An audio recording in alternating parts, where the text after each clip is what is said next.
So, Tasha Delay.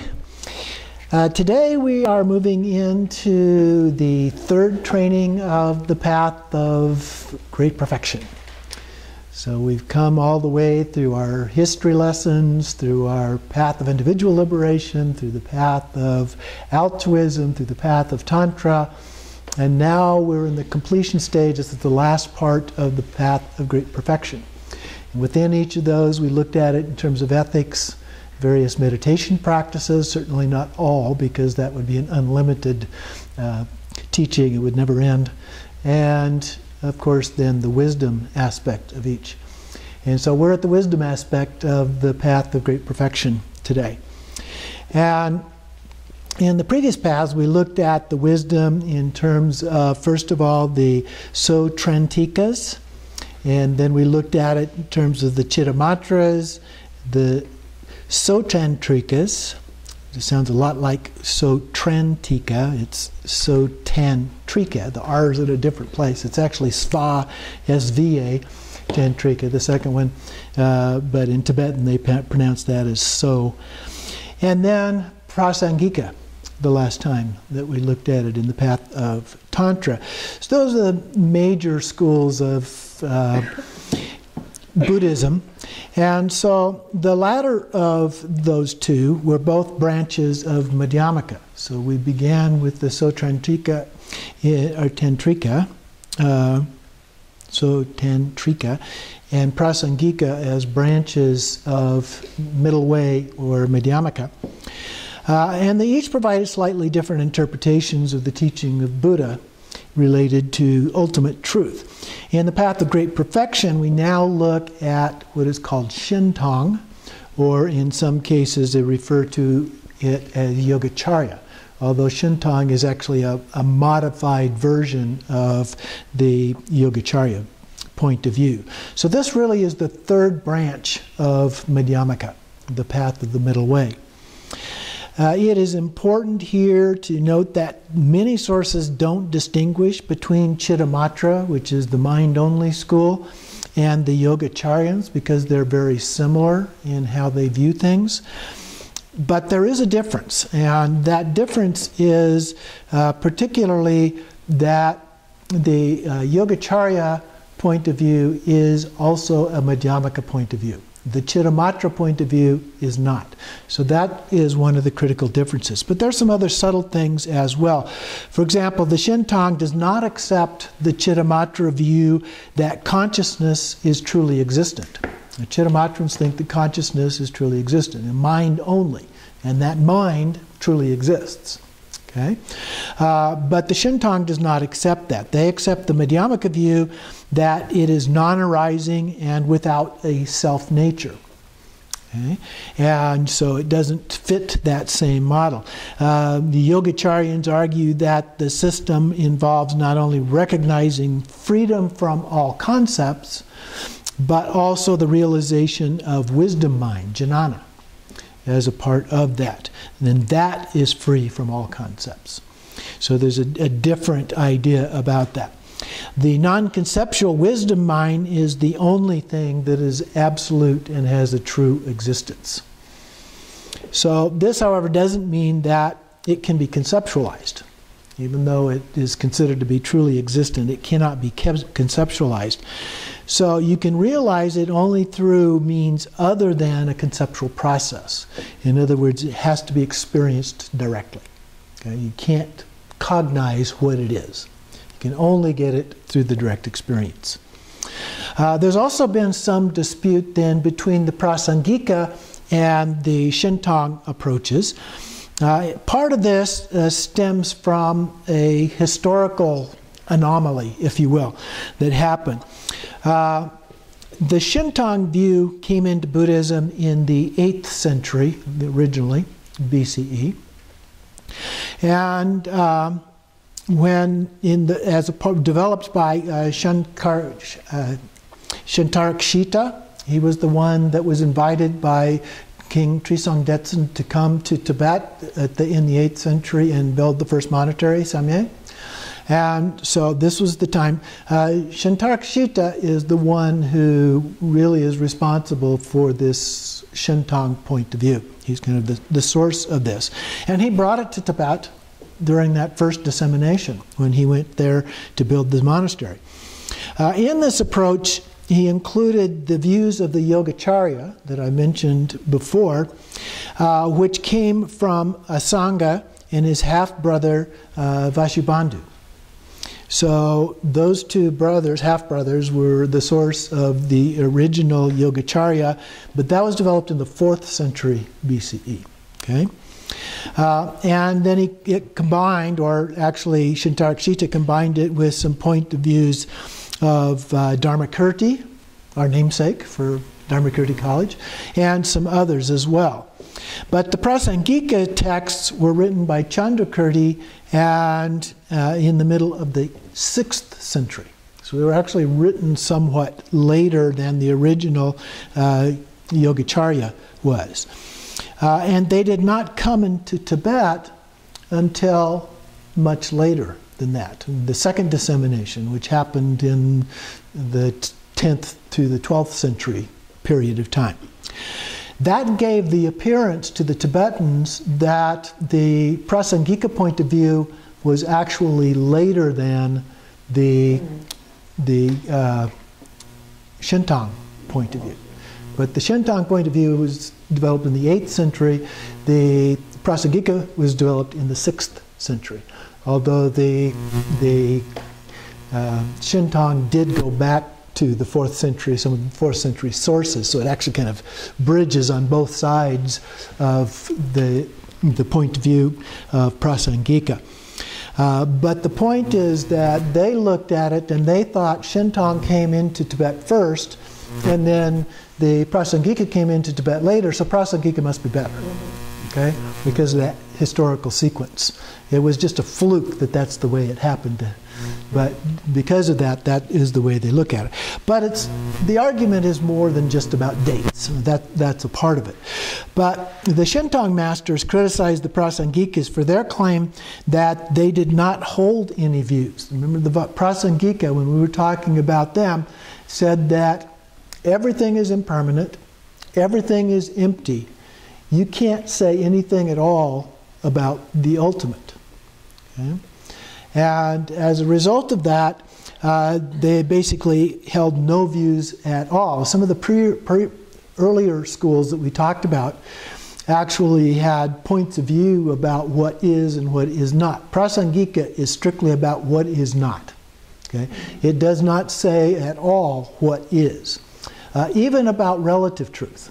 It doesn't even say what is about relative truth. Although the Gelugpa order actually does. It kind of crosses the line. In fact, some purists, if you will, of the Prasangikas say that the Gelugpas really aren't Prasangikas. They just say they are because they actually say some things about relative, whereas the other ones basically say nothing about anything. Okay? But the basic idea is that the Prasangikas deny because of impermanence, because nothing has a self-existence, that you can't say anything at all about ultimate truth in particular.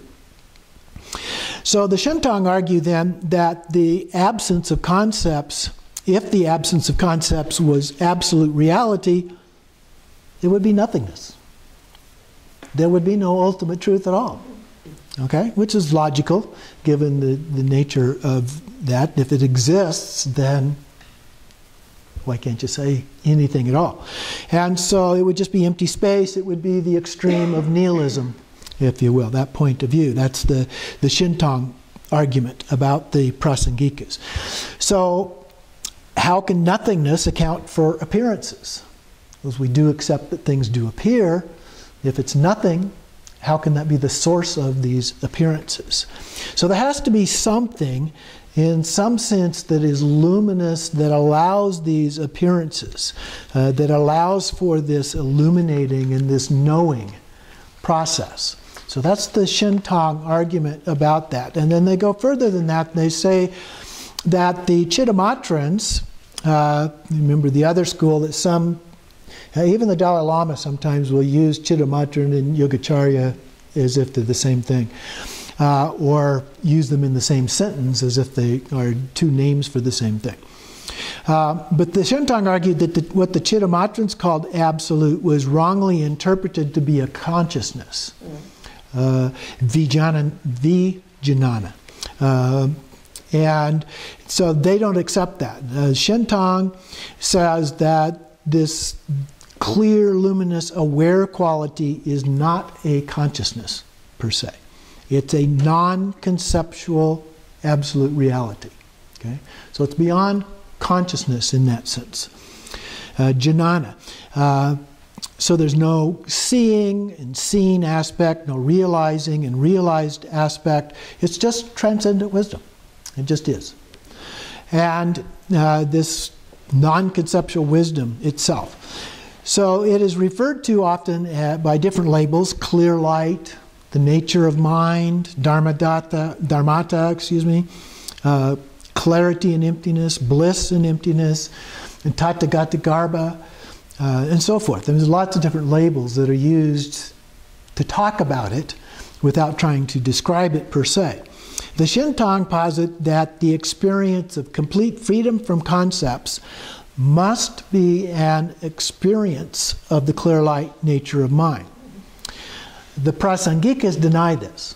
The Prasangikas say that there must, if you do that, there must still have some subtle concept involved here. And that is obscuring or negating that reality. So they think that experience itself creates a concept. So that can't be the real thing. Okay?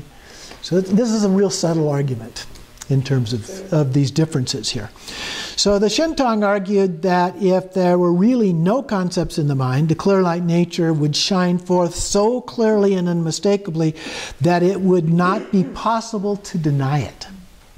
Okay? You would just know that that was it. The practices purify obscuration so that this Buddha nature emerges. And if the true nature of beings were not the Tathagata Garbha, Buddha nature, they could never become a Buddha. Okay, so they're making an argument about the nature of Buddha nature itself, that if that didn't exist, you couldn't become a Buddha at all. The same way a rock that has no gold inside could not be processed to the point of yielding gold. Okay? So if there's not that essence there, then you can't turn it into a Buddha. So the Shentang criticizes the other Madhyamikas as well, who say that the Buddha qualities arise as a result of good deeds or vows, various connections, and so forth, made by bodhisattvas on the path to enlightenment. So it's doing those things that enables that to manifest. So for the Shentang, the Buddha qualities are primarily existent as Buddha nature itself. We already are a Buddha, and all of that is in that Buddha nature. Okay? Remember previously we talked, there were two schools of thought, that one of which said that you've got this seed. The Buddha nature is like a seed that has to be watered and fertilized and so forth to grow, and the other one that says you're already a Buddha. This is the Shentangs. They say you're already a Buddha that is fully manifested in the form of that Buddha nature that resides in the heart chakra. So the Shentang do not accept what the wisdom mind knows in a dualistic way. There's no subtle object of the wisdom mind. So it's not separate from the wisdom mind. There's no duality here between an object, which is what the Prasangikas are arguing that they're doing. You have this experience which creates an object which then is not the real thing. And they're saying, no, that's dualistic thinking. We do not go for the dualistic approach. It just is. Okay? It's one. And so they also argue there is not a stream of moments of awareness. Remember the Chittamatrans talked about moment by moment by moment. Okay? These moments of awareness. And they argue that that does not exist either. They're free of all concepts, including time and space. It just is. when the non-conceptual wisdom mind is not realized, then it becomes the basis for impure, mistaken, or illusory appearances that happen. Okay? When the non-conceptual wisdom mind is not realized, double negative here, is not realized is the basis for our impure, mistaken, and illusory appearances. So that's why we get stuck in samsara, because we haven't realized that ultimate nature of mind. Once it is realized, it is the basis for pure manifestations of the three kayas, for the Buddha fields, for the mandalas, the deities, and so forth. So once you realize it, then those things can manifest. So wisdom mind is both emptiness and luminosity. Both and, like two sides of the hand. It's not either or, but both and. So the emptiness expresses the non-conceptual nature, like space, and the luminosity is the power to manifest either pure or impure things. Okay? But once it's realized, it manifests in the pure forms.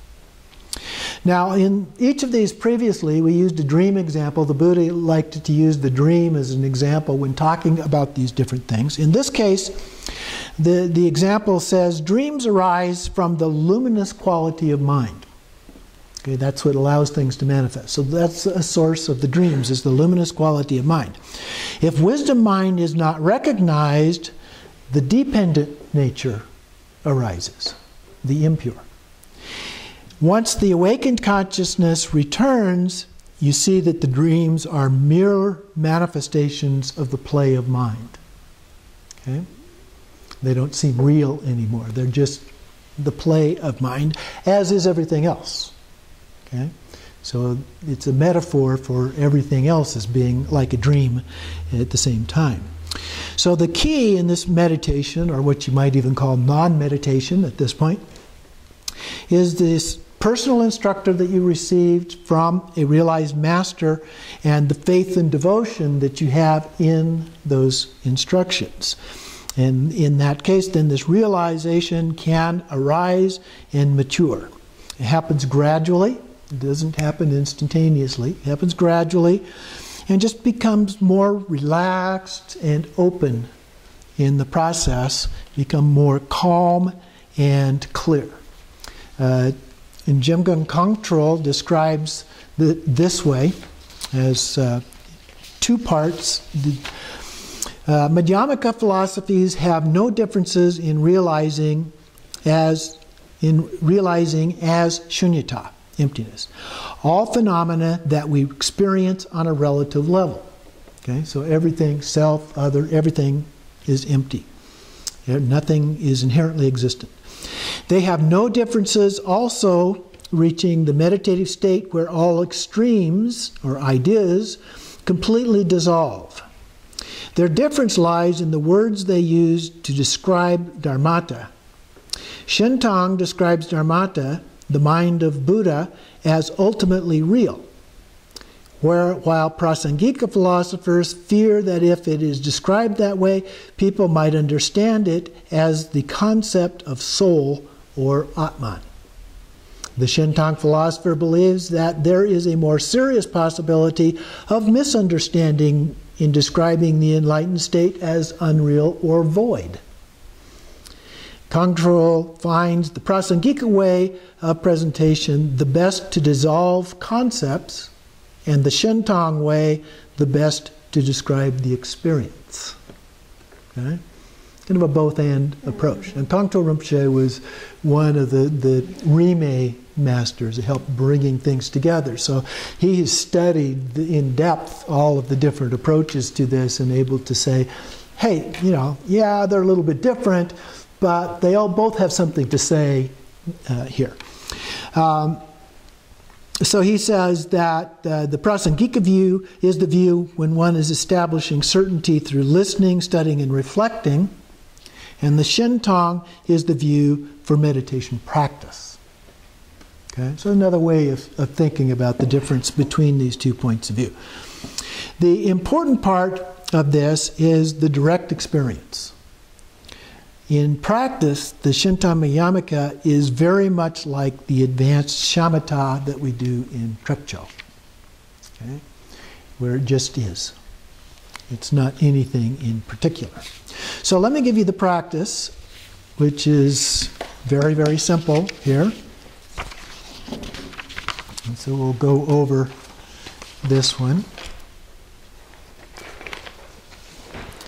It's formatted like the other practices that we have done here, beginning with our intention. We'll do the practice again for the benefit of all beings. So even if we're at the ultimate state, that remains the core, the benefit of all beings. And then the preliminaries, we recite the brief Nundro practice, daily practice. This is our approach here. And then the 9-round breathing. And then the actual meditation. First, rest the mind naturally in its own nature. So you just kind of relax the brain, relax your body, your back still straight. And then whatever thoughts arise, there's no need to try and stop them. Unlike shamatha, where we tend to try to block those things, there's no need to stop them. You just let them liberate themselves. All thoughts, no matter what they are eventually going to go away. And they're also eventually going to be replaced by another one. Or it may not just be thoughts, it can be sounds, something that you hear that happens to catch your attention while you're meditating. Or it could be a feeling that happens to catch your attention while you're meditating. It could be any of those sensory things in addition to your thoughts. But all of those go away. And so you just let them. And you sit there and you just relax and enjoy the ride. Just let it happen, and you don't try to do anything at all about it. Just observe the true nature of mind directly. Okay? And then you dedicate the merit. And it's as simple as that. Then between sessions, you try to maintain that. Just as we've done with every meditation in this course, we seek opportunities to continue what it is we did in the formal meditation. The formal meditation is simply practice for the rest of our day, for the rest of our life. And so if you find a chance to just rest your mind, you do that. Just rest in that natural state, carry that awareness over into whatever you do. And in some ways it is a little bit like the Chittamatra, even though the Shintang disagrees with that and there are moments of time. But that idea can sometimes be helpful to us in terms of practice. Just moment by moment looking for opportunities to just let it go and rest in that mind, state of mind. Okay? So that is the wisdom point of view.